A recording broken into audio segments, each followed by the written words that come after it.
Okay, guys. So for this lesson number 9, we, as I explained, are going to be trying to take a photograph of, say, a person or an object or an animal, and we are going to try and blur the background out.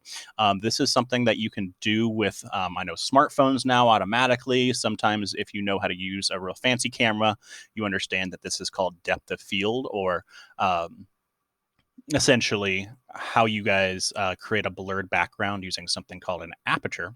But for today, we're going to learn how we can apply a blurry background to an image, very much like this one right here that's loading. So that way you can see that the original image I showed you guys earlier has a nice clear background. It wasn't all fuzzy like this. But then we're going to take some steps today that show you how to do that. It's all stuff that you already pretty much know. However, there are some things that you just have to be a little patient on when working this particular type of lesson. And again, you can use a picture of your own, but you'll have to make sure that the background is nice and crisp and clear and not already blurry to begin with. So let me open a new image.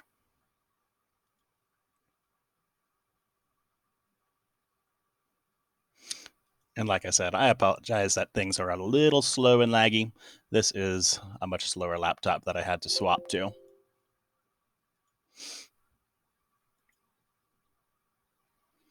All right, guys. So like I said, you can see now how the image has a nice, crisp, clear background, but we are going to learn how to blur it. And really, there are some easier ways to do this if you're familiar with programs like Adobe Photoshop, but we are actually going to have to be stuck with creating a selection of him and then blurring the background after that. So I'm going to start off by using the wand select tool, and thank you for just watching, or if you're able to follow along. And I need to go ahead and select some areas of this guy. So I'm going to click on his jacket, click on his face. Oh, I forgot to use the add selection. So either holding down shift or coming up to our modes and clicking on add selection. So I'll try the jacket again. And I need to try and get as much of this done as possible. Still, we're making sure that we're still in the add select option, or I should say mode. Now, it looks like it picked up a little bit of the tree. That's not the end of the world, but if it were to pick up, say, a big chunk of this sidewalk, like when I try and click here on this pant leg, that's something I probably want to go ahead and undo, since that's a lot of stuff that I don't want. So I'll go to my history and undo that one time. And we'll use some other techniques for getting some of his pant leg selected. That looked like it did a pretty decent job. Going to try and get part of his hand, this little part of his backpack, his other hand. And it doesn't have to be perfect here, guys. It could be a little outside or have some of these islands. But using the wand select, you can see that I got a big majority of him selected. But now I'm going to have to use the lasso tool to fix some of these little areas that didn't quite get selected. So you can see I'm going to continue working with the add to selection, or hold down the shift key. And I'm going to go ahead and use the lasso tool to draw around some of these areas that didn't quite get picked up. You can try using the wand tool, but sometimes it ends up adding parts that you didn't want in the first place.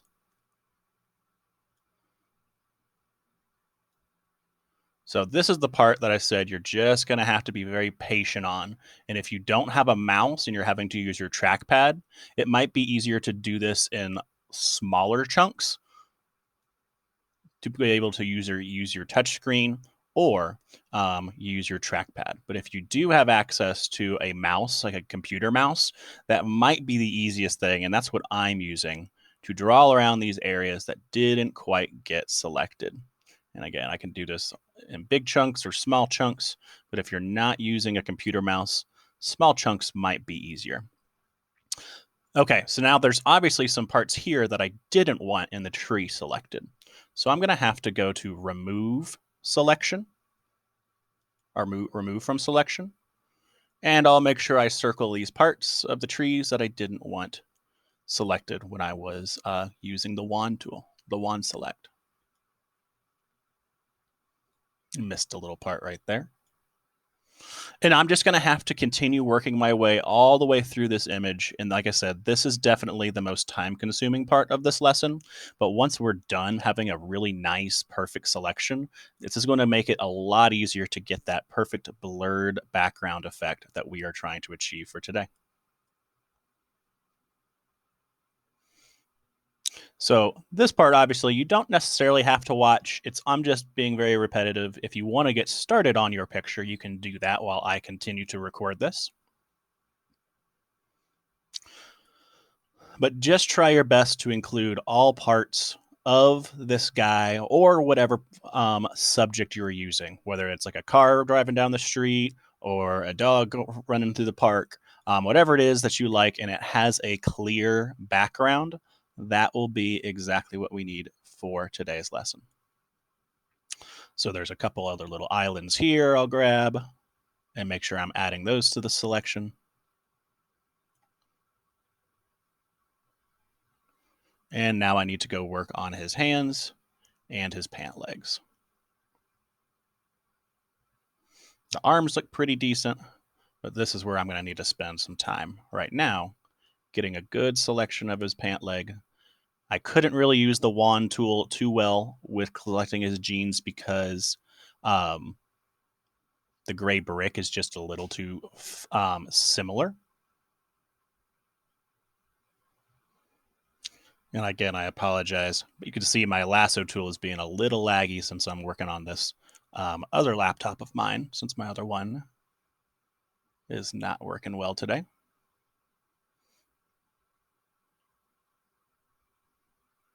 And again, just trying to make sure I have all parts of this guy's legs selected. It gets a little tough to scroll in and out near the bottom of images or the edges, but you can see I'm using the navigate tool here to get some of those little areas I couldn't quite pick up.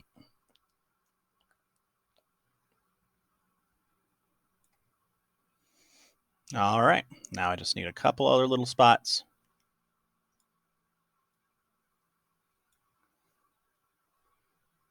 And I need to work down this pant leg.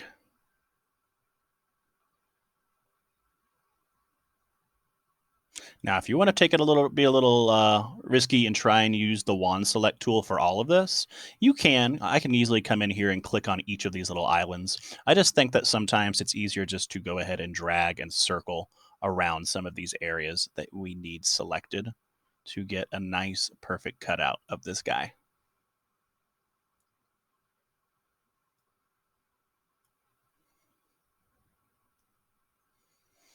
If my computer wasn't being so kind of laggy today, I would definitely be trying to get some of these other little bits and pieces. But you can see there's some parts here that I need to remove from my selection.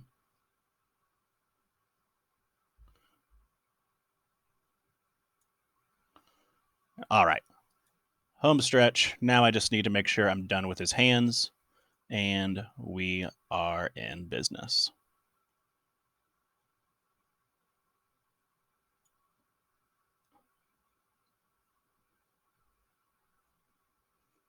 And as I said several times, this is definitely the slower part. You've got to be patient here. You've got to go little by little to make sure you're getting everything selected as best as possible. And again, this isn't something that you guys don't know how to do already. It's just this is probably the most we've ever had to get some perfect selections made by hand. Our double exposure project, this was much easier just to do a single click or two of the wand tool to get everything selected. But when you have a subject matter that you're trying to select with a background that's so similar, that can make life a little more difficult. Now, this picture of this guy is definitely one of the more challenging ones, or most challenging ones that I posted. You can find pictures that might be easier to select completely with the wand select tool. The only thing is it can't be something with a perfectly empty or clear background because, as I said, we're trying to create a blurred effect here in the background. And if it's just a solid color, you're not going to be able to see any difference when we apply the blur here in a moment. All right. Last couple selections or deselections I need to make, guys, and then we are ready to move on. All right. So yeah, there are a couple little places, bits and places that I didn't get perfectly. I would ask that you would take the time to make sure you get all those little islands and everything exactly the way you want. But because we're already running late today, I want to go ahead and show you the final step that you need to do. So the next thing we're going to do is we are going to invert our selection. That is something that we did in our very first lesson for art, and that's where we come back up here to the top and we do select, invert selection. And the reason for that is because we are going to be blurring the background, not the guy. We could have sat there and selected everything in the background with the wand tool or the lasso tool, but obviously it's a lot quicker and easier just to try and focus on selecting the person rather than the background. So you can see the line goes all the way around the outside, and that means we are good to apply our blur. So all you're going to be doing is coming up here to where it says filter, details, and you have lots of different options, but the one we're going to go with is called Gaussian blur. And when we do that, a window pops up, very much like our adjustments, and we are able to slide that over and create that blurred effect that we are looking for. And again, it's not doing it to the guy because he's no longer selected. Inverting that selection ensures that we are blurring just the thing that we want, which is our background. This little guy is also pretty useful if you want to be able to compare what the picture looked like before and after. But whenever you're satisfied with the blur that you have applied, all you got to do is hit apply and select, deselect. And there we have it.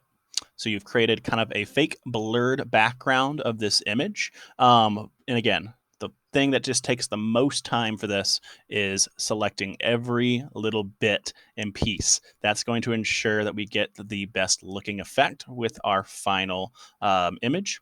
And a couple other things I just wanted to show you guys that you could also do is add some other filters or add some different adjustments. Personally, one that I like is called posterize. Oh, but I do need to get my blur back, my selection, I mean. Adjustment, posterize is a cool effect that you could also apply if you would like. And it kind of creates this fragmented look depending on how many colors that you select. So that could be one other adjustment that you could do to your image. And I'm going to ask that you do one of these that I show you in addition to the blur, just to kind of show you guys a couple other things for this week's lesson. Another one you could do is obviously desaturate if you want to make everything black and white, but you've got to make sure, actually, when we only use hue and saturation in order to create a desaturated clear background, very much like we've done so far, done back all the way in lesson 1. So like I said, guys, you're basically just having to take all your time to select the person.